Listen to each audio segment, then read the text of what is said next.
लोहे की दुकान में अपने पिता के साथ काम कर रहे एक बालक ने अचानक ही अपने पिता से पूछा, पिताजी इस दुनिया में मनुष्य की क्या कीमत होती है? पिताजी एक छोटे से बच्चे से ऐसा गंभीर सवाल सुनकर हैरान रह गए। फिर वे बोले, बेटे, एक मनुष्य की कीमत आंकना बहुत मुश्किल है, वो तो अनमोल है। बालक, क्या सभी उतना ही कीमती और महत्वपूर्ण हैं?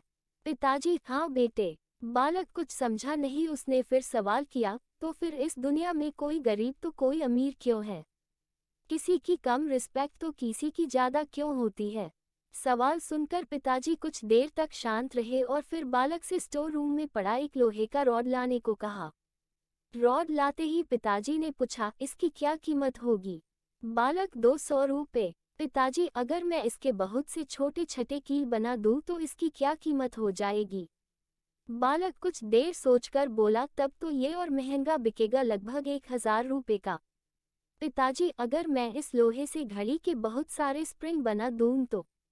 बालक कुछ देर गणना करता रहा और फिर एकदम से उत्साहित होकर बोला, तब तो इसकी कीमत बहुत ज़्यादा हो जाएगी।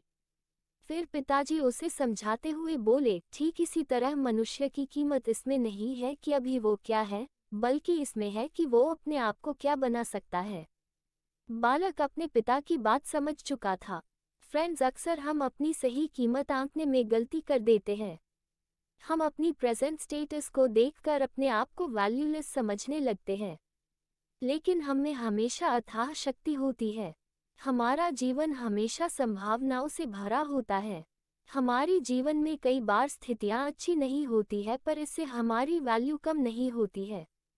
मनुष्य के रूप में हमारा जन्म इस दुनिया में हुआ है, इसका मतलब है हम बहुत स्पेशल और इम्पोर्टेंट हैं। हमें हमेशा अपने आप को इम्प्रूव करते रहना चाहिए और अपनी सही कीमत प्राप्त करने की दिशा में बढ़ते रहना चाहिए।